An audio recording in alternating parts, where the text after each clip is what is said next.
전능하신 주, 전능하신 주, 놀라운 사랑, 죄와 사망을 물리치셨네. 영광의 주님, 만왕의 왕 예수. 온 땅 흔드는 주님의 위엄, 온 땅 흔드는 주님의 위엄. 모든 만물이 주를 경배해. 영광의 주님, 만왕의 왕 예수. 놀라우신 은혜, 놀라우신 은혜, 완전하신 사랑, 나의 죄 위하여 십자가 지신 주, 생명을 주시고 자유케 하셨네. 오 예수 행하신 모든 이 찬양해. 우리 이렇게 고백합시다. 모든 문제를 다스리시는, 모든 문제를 다스리시는 보아낸 우리 자녀 삼으신 영광의 주님, 만왕의 왕 예수. 공의와 진리로 내 삶을 다스리시며, 공의와 진리로 다스리시며, 태양보다 더 밝게 빛나는 영광의 주님, 만왕의 왕. 우리 그 영광의 주님의 이름을 고백합시다. 놀라우신 은혜, 완전하신 사랑, 나의 죄 위하여 십자가 지신 주, 생명을 주시고 자유케 하셨네. 오 예수 행하신 모든 이 찬양. 다시 한번 고백합시다. 놀라우신 은혜, 놀라우신 은혜, 완전하신 사랑, 나의 죄 위하여 십자가 지신 주, 생명을 주시고 자유케 하셨네. 우리 선포합시다. 예수 행하신, 예수 행하신 모든 일 찬양해.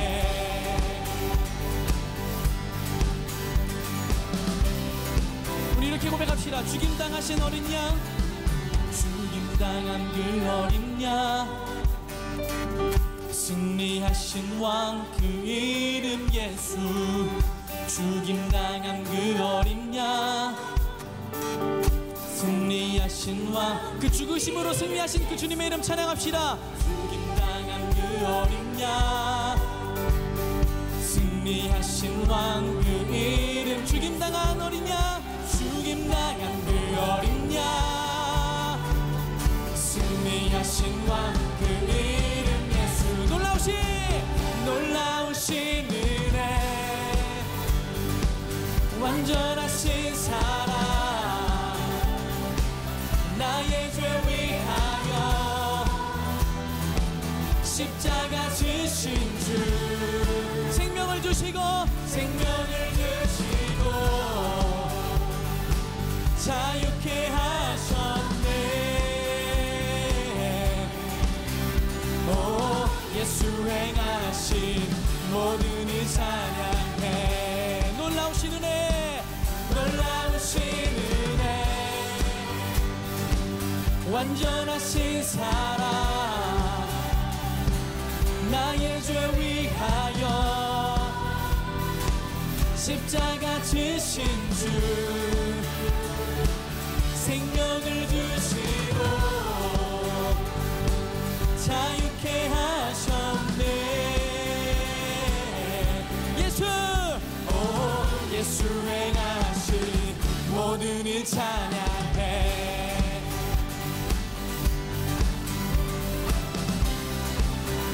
이 시간 우리 다시 한번 찬양할 때 우리의 반석이 되시고 우리의 소망이 되시며 우리의 새 힘이 되시는 그 주님의 이름 찬양합시다. 우리 함께 고백합시다. 예수 열방의 소망, 예수 열방의 소망, 예수 우리의 위로자, 주는 온 땅의 영원한 소망. 예수 어둠 속의 빛, 예수 어둠 속의 빛, 예수 변함없는 진리, 주는 온 땅의 빛이 되시네. 우리 위해 죽으시고 우리 위해 죽으시고 다시 사신 생명의 주, 주님만이 소망이요 변함없는 반석이라. 주님만이 온 세상을 비추시네. 또 죽음에서 부활하신 우리 구주 평강의 왕, 주를 믿는 모든 자의 소망 되신 주를 믿네. 우리 한 번 더 고백합시다. 예수 열방의 소망, 예수 열방의 소망, 예수 우리의 위로자, 주는 온 땅의 영원한 소망. 예수 어둠 속의 빛, 예수 어둠 속의 빛, 예수 변함없는 진리, 주는 온 땅의 빛이 되시네. 우리 위해 죽으시고 우리 위해 죽으시고 다시 사신 생명, 우리 소망 되신 그 주님을 찬양합시다. 주님만이 소망이요 변함없는 반석이라. 주님만이 온 세상을 비추시네. 또 죽음에서 부활하신 우리 구주 평강의 왕, 주를 믿는 모든 자의 소망 되신 주님만이 소망이요, 주님만이 소망이요 변함없는 반석이라. 주님만이 온 세상을 비추시네. 또 죽음에서 부활하신 우리 구주 평강의 왕, 주를 믿는 모든 자의 소망 되신 우리는 주를 믿네. 고백합시다. 주는 나의 힘이요, 주는 나의 힘이요, 주는 나의 힘이요, 주는 나의 힘이요 영원히. 주는 다시 한번 고백할까요? 주는 나의 힘이요, 주는 나의 힘이요, 주는 나의 힘이요, 주는 나의 힘이요 영원히. 주를 의지하리 영원히. 하늘 위에 주님밖에 내가 사모할 자 이 세상에 없네. 하늘 위에 주님밖에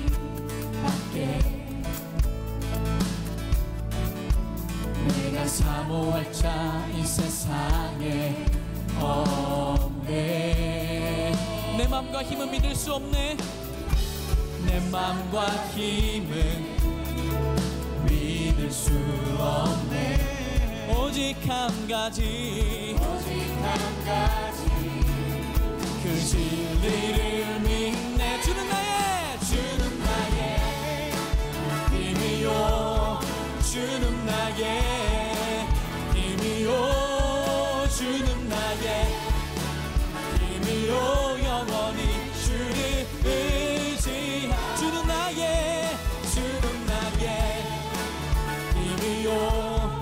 주는 나의 힘이요 주는 나의 힘이요 영원히 주를 의지하니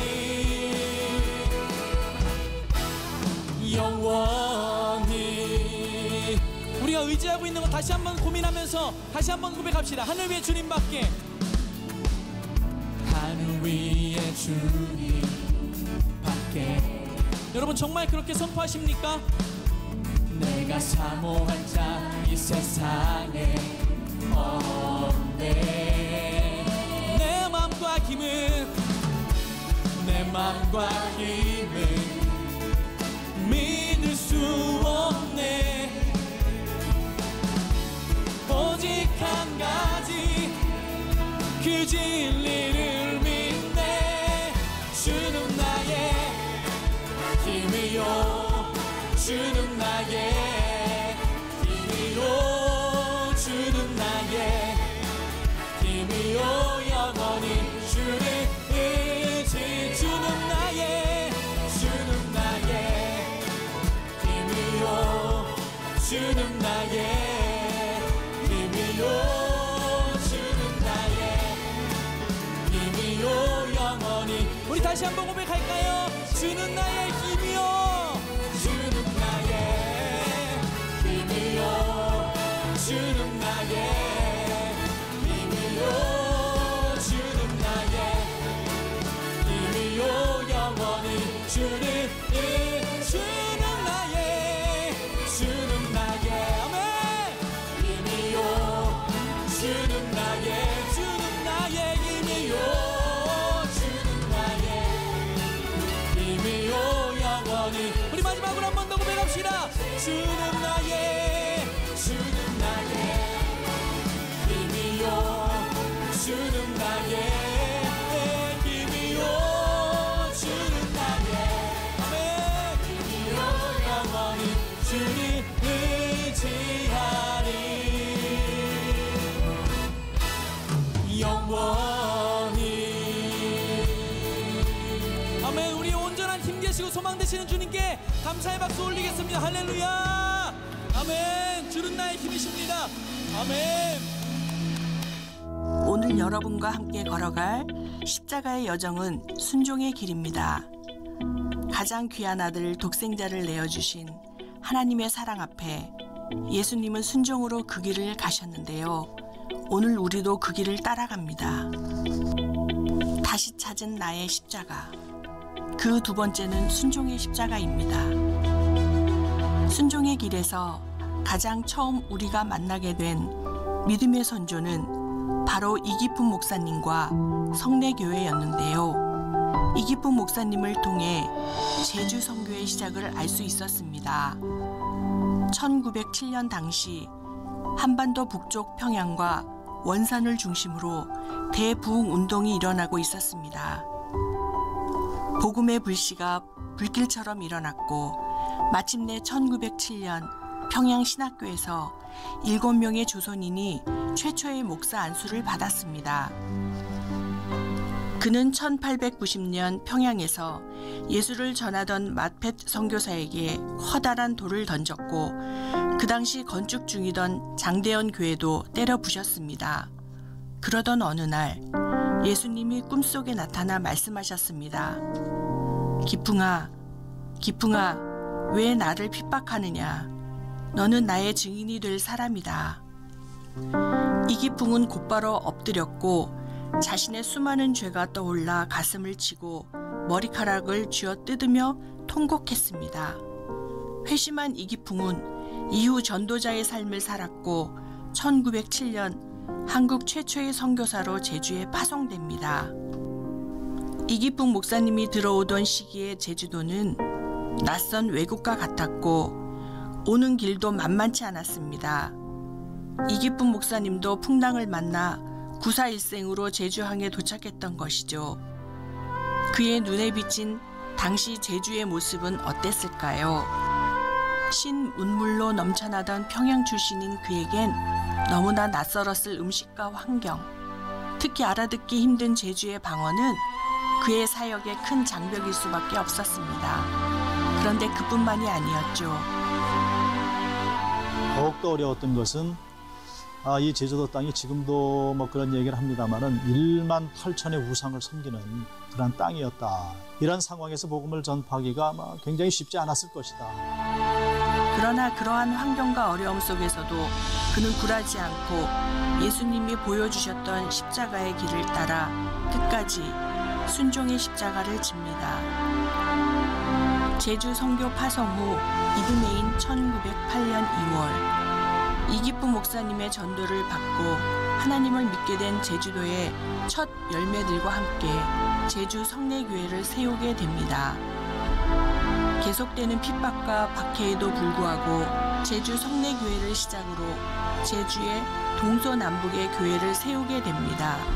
7년의 사역 동안 제주 성례교회를 필두로 금성, 삼양, 성읍, 조천, 모술포, 한림, 업환, 중문, 세화 등의 교회를 개척하여 제주 선교의 기초를 닦았습니다.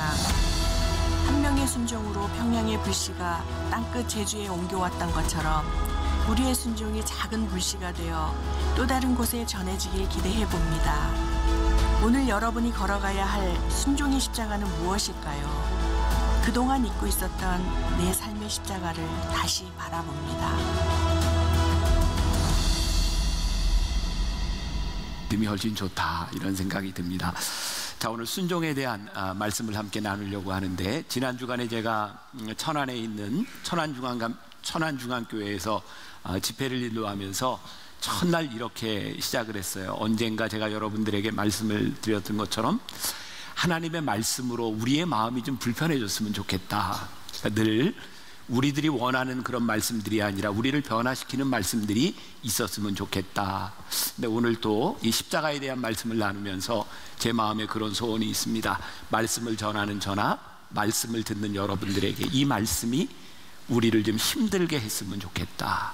그래서 우리로 하여금 십자가의 길을 갈 수 있으면 좋겠다. 그런 마음으로 말씀을 들으면 좋겠습니다. 순종이라고 하는 말이 참 좋은 말입니다. 아마 하나님의 은혜를 경험하고 나면 우리들 가운데 맨 처음 드는 생각이 그런 걸 것 같아요. 순종해야지. 내 순종이라고 하는 것이 참 좋기는 한데 순종하는 것이 그렇게 쉽지 않습니다. 순종을 하기 위해서는 우리들에게 찾아오는 고통도 있고요, 때로는 순종하기 위해서 끊임없이 우리를, 자기 자신을 부인하지 않으면 안 될 때도 있습니다. 오늘 여러분들이 읽었던 본문 말씀, 빌립보서의 말씀은 아주 유명한 케노시스, 자기를 비우는 복음에 대한 말씀인데, 여긴 예수님께서 순종이라고 하는 말씀 대신에 복종이라고 하는 말씀을 사용하고 있습니다. 오늘 8절 말씀이 이렇게 되어 있죠. 사람의 모양으로 나타나서 자기를 낮추시고 죽기까지 복종하셨으니 그 십자가에 죽으심이라. 여러분, 순종이라는 말과 복종이라는 말의 차이가 어떤 어감의 차이로 들어오나요? 순종은 우리들이 기꺼이 한다 이런 느낌이 있지만, 복종은 기꺼이 아닐 수도 있다라는 생각이 들지 않습니까? 예수님께서도 십자가를 지시는 그 하나님의 말씀에 순종한다라는 것이 그렇게 쉬운 일이 아니라 복종하셨다 이렇게 표현하고 있습니다. 그러니까 우리들이 예수님의 순종의 십자가를 생각하고 순종의 십자가를 진다고 하는 것은 그렇게 쉬운 일이 아니다. 오늘 예수님의 십자가, 예수님의 순종을 생각하고 잠깐 우리들이 영상에서 보았던 이기풍 목사님에 대한 이야기를 잠깐 나누어 보려고 합니다. 마태복음 16장 24절, 예수께서 제자들에게 이르시되 누구든지 나를 따라오려거든 자기를 부인하고 자기 십자가를 지고 나를 따를 것이니라. 이 말씀은 전체 사순절의 주제이기도 합니다. 자기를 부인하고 자기 십자가를 지고. 여러분, 자기를 부인한다, 이 말이 어떤 의미인가요? 우리가 하나님을 알기 전에는 나 중심적으로 삽니다. 내가 만나는 사람, 내가 하고 싶은 일들. 그런데 내가 하나님을 만나고 나고 십자가를 생각하면 나를 부인해야 될 일들이 생각납니다. 내가 원하는 하나님이 아니라 하나님이 원하시는 내 모습이 생각나고, 이 세상에서 내가 하고 싶은 일들이 아니라 하나님께서 이 세상에서 우리가 무엇을 하기를 원하시는지 하나님의 생각들이 우리들 가운데 들어오기 시작하면 필연적으로 우리는 자기를 부인합니다. 그래서 오늘 여러분들에게 이런 도전으로 말씀을 시작하고 싶어요. 저나 여러분들이나 우리는 얼마나 나를 부인하는 삶을 살아가고 있는가? 예수님이 이 땅에서 말씀을 전하실 때 예수님을 따르겠다고 하는 많은 무리들이 있었죠. 저는 세 가지 부류로 나눌 수 있다고 생각해요. 하나는 군중들이었다. 그들은 예수님이 하시는 말씀이 너무 좋았고 예수님이 행하시는 기적이 좋아서 예수님을 따라다녔던 사람이에요. 그런가 하면 서기관과 같은 사람들이 있었어요. 이건 좋은 의미에서 서기관이죠. 예수님이 좋았을 뿐만 아니라 조금 더 깊은 관심을 가지고 예수님을 알려고 했던 사람들입니다. 니고데모 같은 사람, 젊은 청년 관원과 같은 사람. 그러나 그들은 관심은 있었으나 거기까지 들어가지 못한 사람들이었죠. 세 번째 부류는 제자입니다. 좋은 것을 쫓아갔을 뿐만 아니라 더 깊은 것에 대한 관심을 가지고 결국 예수님의 십자가 앞에서 예수님을 따르기로 순종했던 사람들. 우리는 군중인가, 서기관과 같은 사람인가, 아니면 제자의 부류에 속하는 사람인가, 우리들을 생각해 볼 필요가 있을 것 같아요. 예수님의 십자가를 생각하면 예수님의 십자가에는 아까 복종이라고도 표현했지만 순종이 있었기 때문에 가능한 일이었다. 오늘 우리가 읽은 본문 말씀 7절에 보니까 오히려 자기를 비워 종의 형체를 가지사 사람들과 같이 되었고, 예수님께서 자기를 비웠다라고 되어 있어요. 자기를 비운다는 게 무슨 의미일까요? NIV 영어 성경에 보니까 이렇게 표현이 되어 있어요. Made himself nothing이라고 되어 있어요.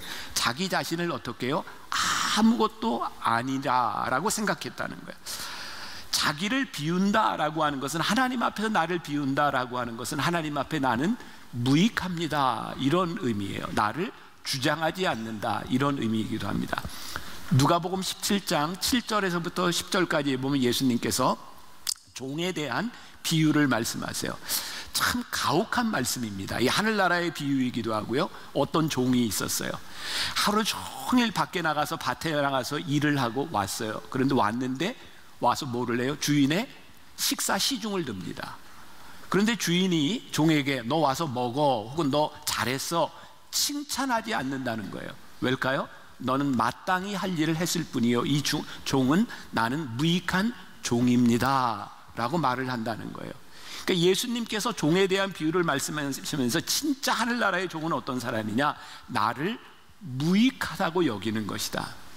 예수님께서 자기를 비워 나는 아무것도 아닙니다 라고 생각했을 때 하나님 앞에 순종하게 되었다. 오늘 우리들에게 들어오는 중요한 물음이에요. 우리는 하나님 앞에 무가치한 존재라고 생각하기 때문에 가치 있는 인생을 살아갈 수 있는가? 아니면 내가 가치 있다고 생각하기 때문에 하나님 앞에 무가치한 인생을 살아갈 것인가?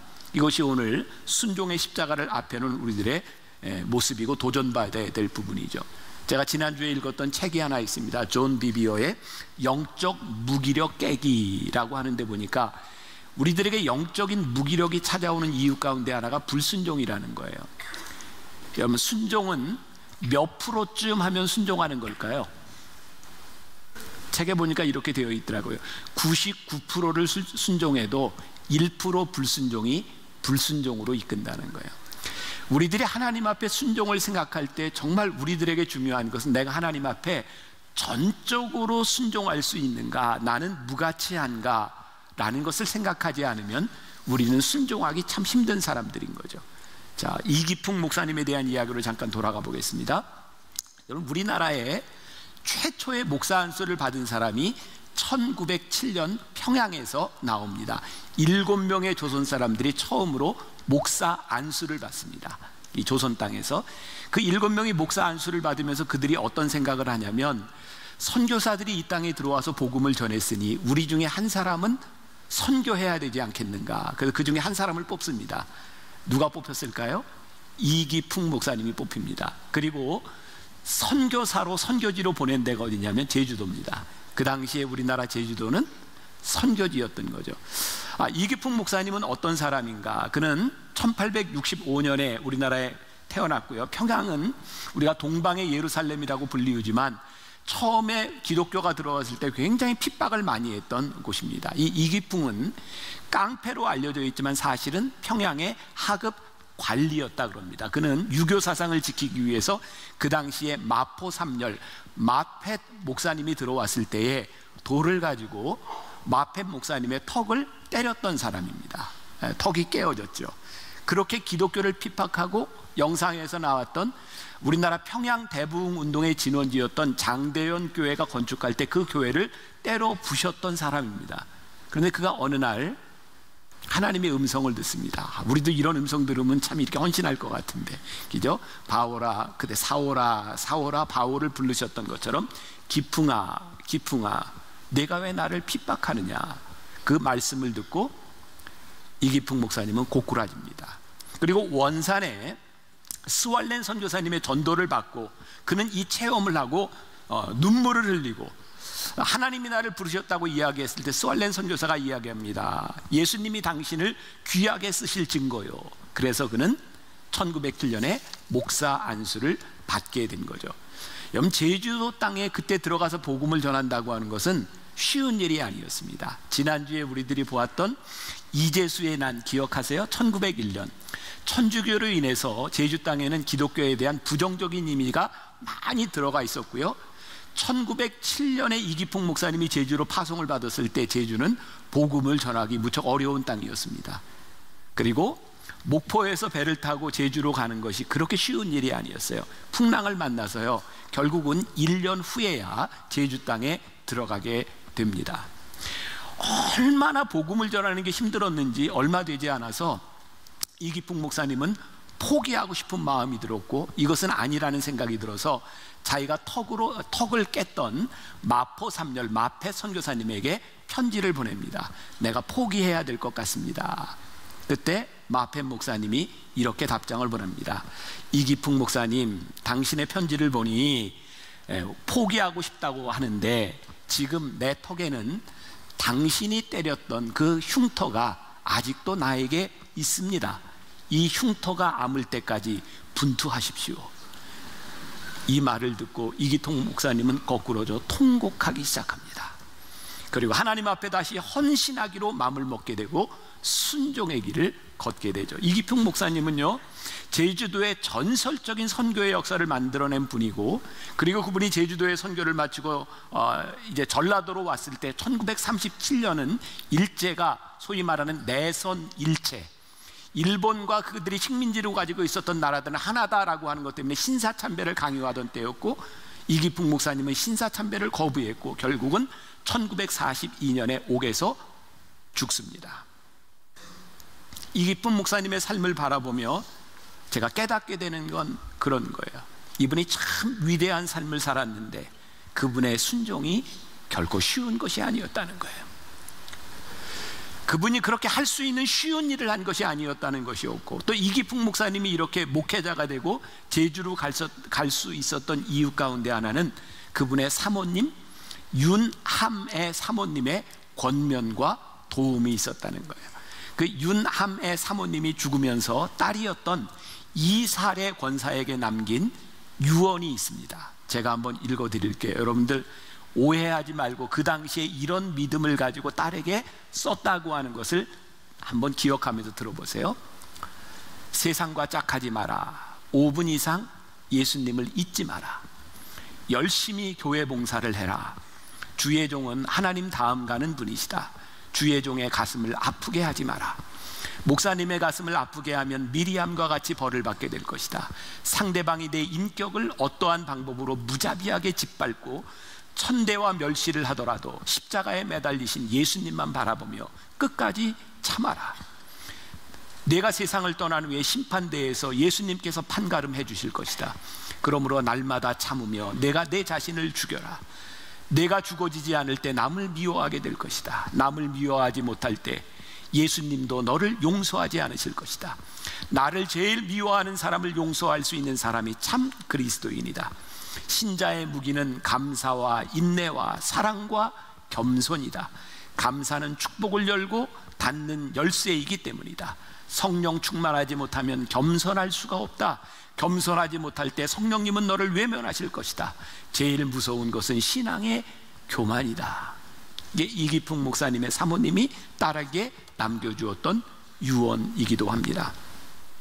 우리가 순종의 십자가를 진다고 하는 것, 예수님의 순종, 그것은 조금 전에 언급했던 자기 비움과 관계가 있는 거예요. 자기를 비우지 못하면 십자가를 질 수 없는 일이구나. 예수님께서 공생애를 시작하시기 전 40일 금식 기도를 마치고 시험을 당하셨어요. 그때 사단은 예수님께 세 가지의 시험을 하죠. 여러분들 잘 아는 것처럼 떡을 만들라고 하는 것, 절하라고 하는 것, 모든 그 성전에서 뛰어내려 보라고 하는 것, 그리고 너에게 모든 것을 주겠다고 하는 거예요. 자, 여기에서 중요한 말씀을 여러분들과 나누고 싶어요. 여러분, 시험은요, 순종을 가로막는 장애물이지만, 잘 들으세요. 시험은 우리의 순종을 가로막는 장애물이지만 이것은 장애물로 끝나는 것이 아니라 이것을 지나가야 순종이 가능해요. 그래서 저는 장애물이 아니라 시험은 우리들의 신앙의 통과 의례다라고 말할 수 있을 것 같아요. 이해가 되세요? 장애물이 아니라 우리들이 넘어가야 되는 거예요. 예수님께서 오늘 예수님에 대한 말씀, 본문 말씀, 너희 안에 이 마음을 품으라 곧 그리스도 예수의 마음이니, 그분이 어떤 분이에요? 하나님과 동등됨을 취할 것으로 여기지 않았다. 예수님이 명예를 내려놓으셨다 이 말이죠. 자기를 비워 종의 형체를 가지사. 이게 무슨 말이에요? 예수님이 하나님의 아들로서 누릴 수 있는 안락함을 포기했다 이런 말이죠. 사람의 모양으로 나타나사 자기를 낮추사라고 하는 말은 사람으로 겪어야 될 고통을 기꺼이 감수했다. 이것이 예수님의 자기 비움이라는 말이에요. 그런데 오늘 예수님의 이 자기 비움, 예수님의 순종은 예수님께서 처음 광야에서 시험을 받으셨던 일과 아주 밀접한 연관이 되어 있어요. 자, 마태복음 4장 1절부터 나오는 말씀을 제가 봉독합니다. 그때 예수께서 누구에게요? 성령에게 이끌리어, 여러분들이 주목해야 될 부분입니다. 성령에게 이끌리어 마귀에게 시험을 받으러 광야로 가사 40일을 밤낮으로 금식하신 후에, 이것도 중요합니다, 후에 줄이신지라. 시험하는 자가 예수께 나와서 이르되 내가 만일 하나님의 아들이거든, 여기에도 밑줄을 성경을 안 보시는구나. 기억하세요. 하나님의 아들이거든 명하여 이 돌들로 떡덩이가 되게 하라.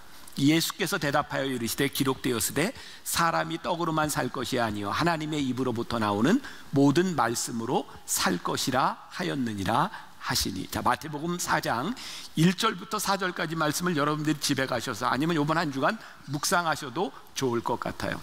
십자가는 우리들이 늘 시험으로 생각합니다. 왜? 그 지기 힘들기 때문이죠. 그런데 놀라운 것은요, 그 지기 힘든 십자가를 우리들이 질 때 그것이 우리들의 삶의 능력으로 나타난다는 거예요.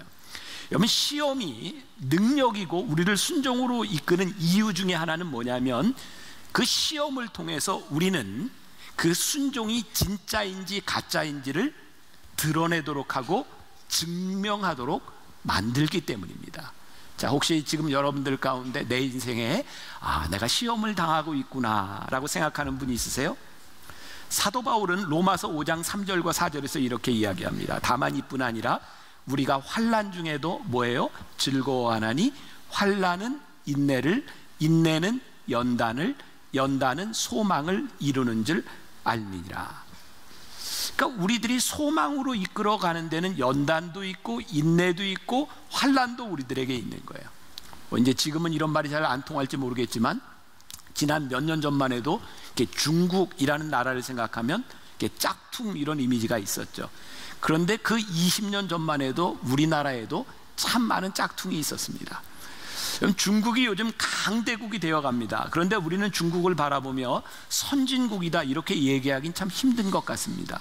왜냐하면 많은 기사들을 보면 그 사람들이 돈이 아무리 많아졌다 할지라도 돈으로 해결되지 않는 그들의 매너, 문화 이런 것들이 있는 거죠. 그게 중국 사람들에게만 문제인가요? 우리도 이런 과정들을 다 지나왔던 거죠. 예전에 참 진짜 그런 일이 있었는지 모르겠어요. 중국의 1%의 부자들은 물도 중국 물을 안 먹는다 그러죠. 한국하고 일본에서 수입한 물을 먹는다고 합니다. 중국에서 있었던 일이에요. 농부들이 봄에 씨를 뿌리는데 싹이 안 나요. 왜냐하면 종자 씨가 가짜예요. 그래서 이게 너무너무 억울해서 농부가 농약을 먹고 자살을 시도했는데 안 죽어요. 농약이 가짜예요. 근데 여러분들 보세요. 이게 진짜 씨인지 이게 진짜 농약인지 어떻게 알아요? 뿌려봐야 아는 겁니다. 여러분, 우리들의 삶의 시험은요, 우리로 하여금 우리들의 삶이 리얼, 진짜인지 아닌지를 드러내는 것이기 때문에 시험은 우리들에게 아주 귀중한 것입니다. 그래서 예수님께서 공생애를 시작하시기 전에 이 시험의 과정을 넘어가신 거죠. 지난 1년 동안 한국 이 교계 안에 가장 큰 이슈 중에 하나는 종교인 과세 문제였던 것 같아요. 야, 종교인들이 세금을 내야 되느냐 말아야 되느냐, 교회의 세금은 어떤 문제냐, 저는 속으로 그런 생각을 했어요. 이 과세 문제가 쉽지 않습니다. 그런데 제 마음 가운데 이 과정들을 통하여 교회와 성직자들과 모든 종교들이 깨끗해질 수 있겠구나. 이 과정들이 어렵기는 하지만 우리로 하여금 참과 거짓을 만들어내는 과정이구나. 요즘 이 세상을 제일 뜨겁게 만드는 이슈 중에 하나가 미투 운동 아닙니까? 여기저기서 성추행을 당했다, 성폭행을 당했다. 그래서 지금 떨고 있는 사람들이 굉장히 많다는 거예요.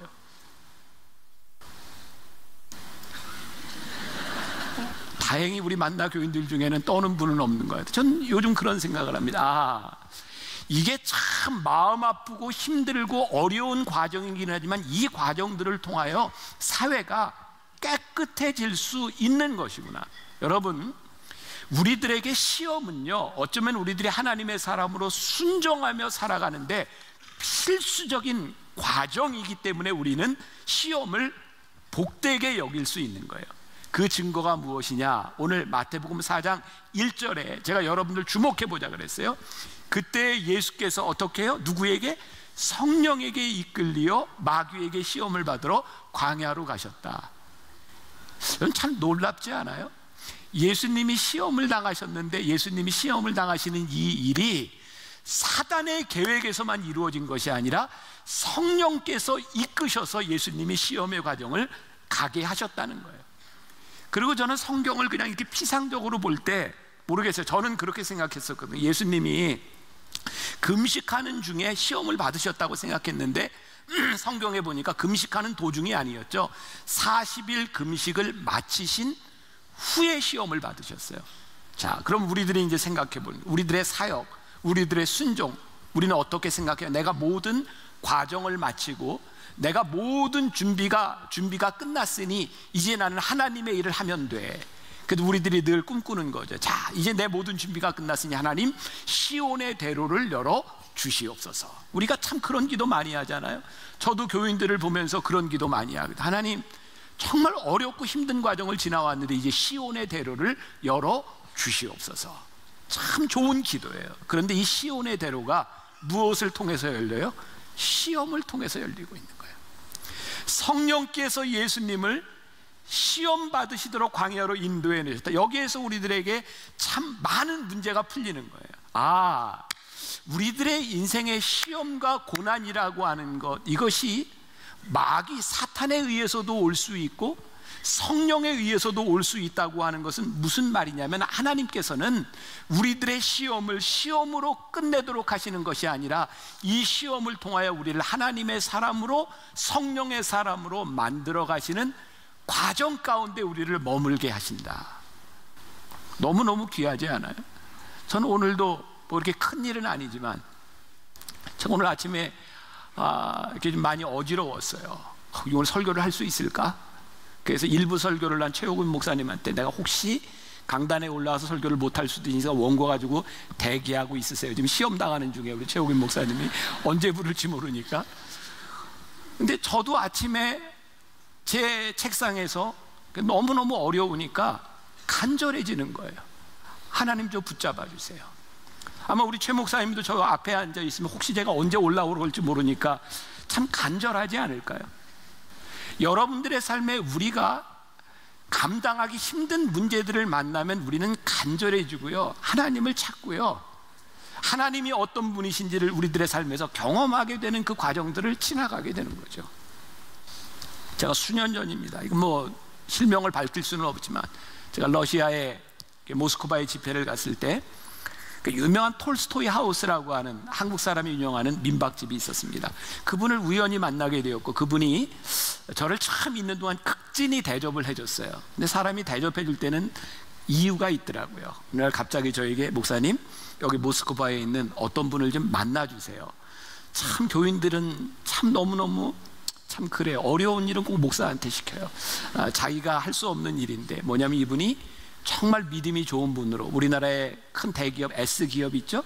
삼성이라고 얘기는 못하겠어요. S기업인데 그분이 와서 정말 거기서 신화적인 일을 만들어 놓은 거예요. 뭐 LG나 뭐 다른 기업에 비해서 월등하게 참 많은 일을 이루어놨습니다. 이분은 정말 믿음이 좋은 사람이라 그가 거기에서 일을 하면서 나는 내 일을 통해서 하나님의 영광을 나타낸다 늘 이렇게 공포하며 다녔던 사람이에요.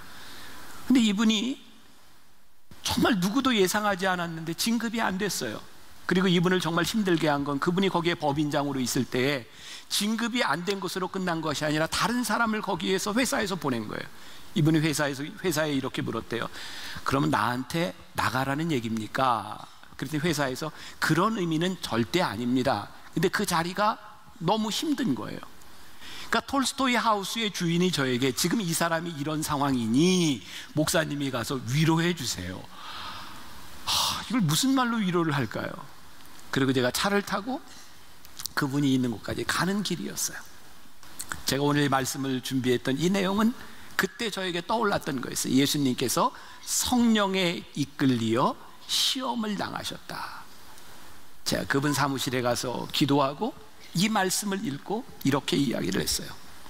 성령의 이끌림을 받고 살아가는 것이 헌신과 우리 신앙의 대가로 승승장구하고 영광을 누리는 것이 아니라는 것을 성경이 우리들에게 보여주고 있습니다. 우리가 사명자로 살아간다고 하는 것은 시험을 당하지 않는 것이 아니라 광야에 시험을 당하지 않으셨다면 예수님은 하나님의 아들이 어떤 분이신지 말씀으로 사는 것이 어떤 것인지를 보여주실 수 없었을 것입니다. 그런데 이 시험의 과정을 통하여 예수님의 하나님됨 그것이 드러나고 있는 것입니다. 오늘 여러분들 가운데 그런 의문을 가지고 있는 분이 있을지 몰라. 왜 나에게 이런 시험이 옵니까? 그 시험을 통하여 하나님이 여러분들을 순종으로 여러분들을 인도하고 있는 거예요. 우리들이 늘 꿈꾸는 것이 있죠. 와, 내 삶에 간증이 있었으면 좋겠다. 참 우리 신기하지 않아요? 간증은 꿈꾸면서 시험은 싫어하는 거예요. 간증은 시험을 지나야 오는 것인데 말이에요. 이스라엘 백성이 홍해를 만나지 않았다면, 홍해의 시험이 없었다면 홍해가 갈라지는 간증이 없었던 것처럼 우리들의 삶에 홍해를 만나지 않고 광야를 만나지 않으면 광야를 지나가는 간증이 없는 것처럼 순종의 십자가는요 시험을 통해 우리들에게 오는 거예요. 지난주 저희 교회에서 액트 29이라고 하는 연예인 합창단들과 함께 제가 두 콘서트를 했어요. 요즘 제가 계속 젊은 세대들과 함께 책을 가지고 신앙의 이야기를 나누고 있어요. 그때 그 단장 부부죠. 여러분 노사연 집사님 알죠? 그분이 저에게 이런 질문을 했어요. 목사님, 어떻게 하면 제가 요동하지 않는 믿음을 가질 수 있을까요? 좋은 질문이죠. 여러분들도 그런 마음, 그런 질문이죠. 내가 어떻게 하면 요동하지 않는 질문이란다. 요동하지 않는 믿음을 가질 수 있을까요? 근데 제가 이렇게 대답을 했어요. 제가 대답을 하고도 참 어쩌면 이렇게 멋진 대답을 할 수 있을까 이런 생각이 들었는데, 그때 하나님이 저에게 주신, 저는 하나님이 주신 마음이라고 생각하거든요. 이렇게 대답했어요. 요동하지 않는 믿음? 그런 건 없습니다. 성경에 요동치 않는 믿음을 가졌던 인물은 하나도 등장하지 않습니다. 그들은 믿음이 요동칠 때 어떻게 믿음을 지키냐를 가지고 고민했던 사람들이지, 요동치 않는 믿음을 경험한 인물들은 아무도 없습니다. 감동적이지 않아요? 왜 감동적인가요? 이게 진리이기 때문인 거죠. 하나님, 우리들은 우리들에게 요동치 않는 것을 원하지만 하나님은 성령으로 하여금 우리를 광야로 이끌어내셔서 시험당하게 하심으로 그 믿음을 굳건케 하고 순종이 무엇인지를 우리들에게 깨닫게 하시는 분이 우리 하나님이 아니실까요?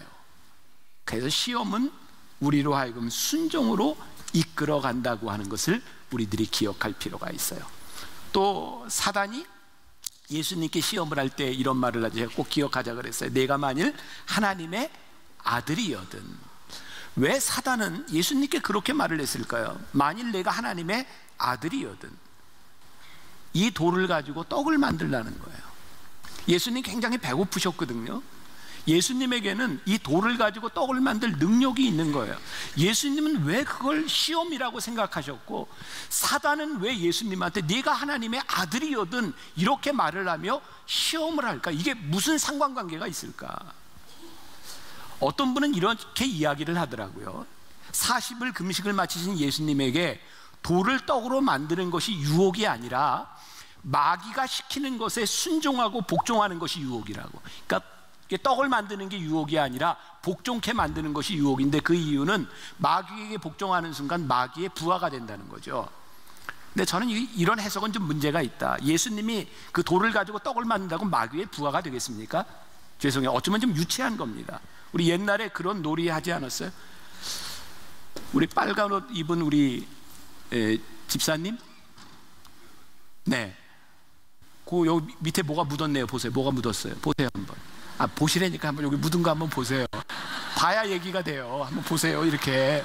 아이고 나한테 인사했네. 아유, 우리 옛날에 어렸을 때 그런 거 얘기했잖아. 그냥 이렇게 친구들한테 너 거기 뭐 묻었네. 뭐? 너 나한테 인사해서 나는 대장, 너는 쫄병. 뭐 그런다고 쫄병이라고 대장이 되나? 유치한 놀이들을 우리들이 했었죠. 지금 그것 좀 해보려고 하는데 끝까지 그걸 안 보세요. 자, 예수님이 돌을 가지고 떡을 만드신다고 사단의 부하가 될까요? 아니요. 저는 그런 차원의 문제는 아닌 것 같아요. 사단은 예수님에게 무엇을 이야기하고 있을까요? 내가 하나님의 아들이거든. 너 하나님의 아들이니까 너 굶주릴 필요 없어. 굳이 그렇게 굶주리지 않아도 내가 이 땅에 살 수 있는 일들이 있어. 너에게는 그런 능력이 있어. 지금 사단은 예수님에게 계속 그걸 요구하는 거죠. 세 번의 유혹을 통해서 너는 능력이 있고 너는 마땅히 경배받아야 되고 너는 마땅히 이것을 다스릴 수 있는 능력이 있어 라고 말을 하고 있는 거죠. 근데 예수님께서 뭐라고 말씀하세요? 아니라는 거예요. 사람이 떡으로만 사는 것이 아니라 하나님의 말씀으로 산다는 것이 아니야. 나는 하나님의 아들인 것이 분명하지만 나는 십자가를 지기 위해서 사람의 몸으로 여기에 왔으므로 내가 이 사명을 감당하기 위해서는 이 굶주림을 참아야 되는 거야. 왜? 내가 당해야 될 고통이기 때문이야. 예수님께서 우리들에게 무엇을 가르쳐 주세요? 무엇이 우리들에게 유혹이에요? 무엇이 우리를 순종에서부터 가로막는 일이에요? 어느 날 우리들에게 이런 마음이 드는 거예요. 내가 이만큼 됐으니, 이 정도 자격을 갖췄으니 나는 마땅히 누릴 수 있는 권리가 있어. 그때부터 순종이 우리를 떠나가는 거예요. 끊임없이 우리들이 기억해야 될 것이 무엇이에요? 우리가 이 십자가를 감당하기 위해서 내가 자기를 비우고 내려놓을 수 있는 것이 무엇인가를 끊임없이 생각할 수 있을 때, 내 사단은요 교묘하게 우리들에게 이것을 파고들고 오는 거죠. 제가 그때 러시아에서 만났던 목사님이에요. 언젠가 한번 설교 시간에 얘기했던 소아마비를 앓고 있는 LA 노진준 목사님이라고 하는 분인데, 그분이 그런 얘기를 하더라고요. 그분의 취미는요, 집에서, 그분은 미국 상황이에요, 침대에서 한국 마켓에서 사온 새우깡을 먹는 게 제일 좋은, 가장 즐기는 일이래요. 근데 새우깡을 먹다 보면 꼭 콜라가 먹고 싶대요. 그런데 이 목사님은 이제 소아마비도 있고 콜라는 되게 미국 집에 가보면 지하에다 이렇게 두거든요. 그러니까 침대방에서부터 콜라를 가지러 가려면 힘든 거예요. 그럼 그때 심부름을 시키는데 딸에게 시는 거예요. 딸 이렇게 불러요. 그리고 이 목사님은 딸로 하여금 심부름을 시키는 비결이 있다는 거예요. 딸에게 이렇게 말한대요. 딸, 네가 그렇게 빠르다며? 너 아빠가 10실 동안 저 지하에 가서 콜라 가져올 수 있을까? 그럼 딸이 할 수 있지? 그럼 이제 목사님 시대, 그럼 해보자. 하나, 둘, 셋 하면 막 달달달달 떠내려가는 소리가 들리는데, 그럼 목사님 가만히 있다가 딸이 올라올 때까지 기다리다가 8, 9, 열, 그러면 그거를 받는 거예요. 저는 이 이야기를 굉장히 인상적으로 들었어요. 사단이 우리들에게 꼭 그렇게 얘기하거든요. 너 그거 할 수 있다며? 너 능력 있다며? 너 자신 있다며? 그래서 우리들이 이 능력을 소명을 위해서 쓰는 것이 아니라 내가 가지고 있는 자신감을 위해서 나를 드러내려고 우리들이 그것들을 사용하기 시작하면서 우리는 어느 날부터인가 우리들이 가지고 있는 능력이 시험이 되고 방해가 되고 걸림돌이 되어버려요. 오늘 말씀에 없던 내용인데 저에게 꼭 이런 일이 있었던 것 같아요. 저 만나교회 목회하면서 제가 그렇게 만나교회 담임 목사로 10여 년을 지나면서 저를 제일 힘들게 했던 일, 저에게 늘 꼬리표처럼 이렇게 따라다니는 아버지를 이어서 세습했다, 그 이야기 때문에 제가 그거 벗어나려고 개척하려고 여기저기 건물을 보러 다니고 내가 개척하려고 여기저기 사람들을 만나고 다닐 때 실제로 어떤 기업인이 저에게 그런 제안도 했어요. 이게 여러분들에게 처음 이야기하는 건데, 장충체육관을 자기가 빌릴 테니 같이 개척해보지 않겠냐, 저 그런 제안도 받았던 사람이에요. 근데 그 시기에 하나님께서 저에게 물으셨던 게 뭔지 아세요? 너 왜 개척하려고 하는데? 근데 제 속에 대답이 하나밖에 없었어요. 저 제 능력을 좀 증명하고 싶어요. 사람들에게 듣는 이야기 그 꼬리표를 떼고 제 능력을 증명하고 싶어요. 그때 하나님께서 저에게 뭐라고 물으셨는지 아세요? 만나교회에 맡겨진 그 양들, 그 교인들은 너에게 뭔데? 하나님이 저에게 주신 사명은요, 제가 저를 증명하는 것보다, 제 능력이 드러나는 것보다 더 중요한 거예요. 여러분들의 삶에서 여러분들이 자기를 증명하고 싶은 일들이 참 많을 거예요. 나는 이렇게 해서 나는 이런 사람이라고 하는 것을 증명해 보고 싶고, 나는 결백을 증명하고 싶고, 내 믿음을 증명하고 싶고. 근데 하나님은 우리들이 증명할 수 있는 그 무엇보다, 우리들의 능력보다 우리들이 순종하며 살아가기 위해 우리들이 지켜야 될 것이 무엇인가를 우리들에게 묻고 계시고, 순종의 십자가를 바라보는 이 시간 우리들에게 묻고 계시는 거죠.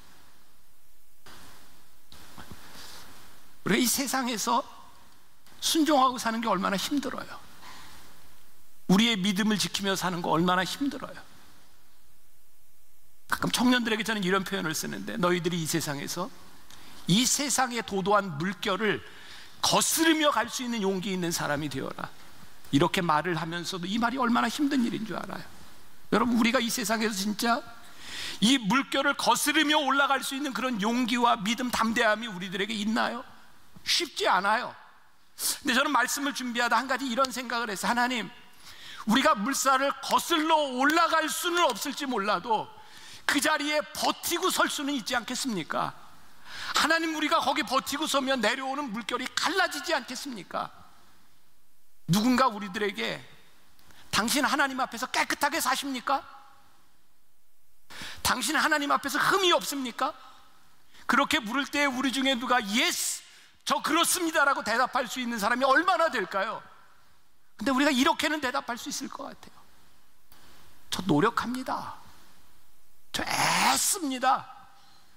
그렇게 살아보려고 십자가 붙들고 몸부림치고 있습니다.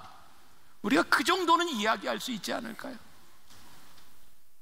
그게 순종이고, 그게 십자가고, 그게 오늘 순종의 십자가를 지고 가라고 하는 이 사순절에 우리들이 보아야 될 우리들의 아이덴티티, 우리들의 신앙인의 모습은 아닐까요?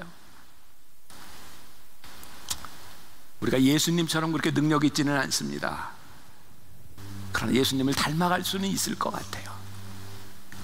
예수님처럼 그렇게 십자가를 질 수 있는 용기는 없을지 모르지만 우리가 그렇게 기도할 수는 있지 않을까. 이번 순환중한 혹시 여러분들 인생의 광야 가운데서, 여러분들이 받는 유혹 가운데서, 그것이 유혹에 넘어지거나 유혹으로 끝나는 것이 아니라 성령께서 우리를 여기에 있게 하셨으니 우리가 능히 감당할 수 있도록 주님 저를 붙잡아 주세요. 순종할 수 있는 믿음을 주세요. 견디게 해주세요. 그 믿음 가지고 승리하는 한 주가 되시기를 주님의 이름으로 간절히 축원합니다.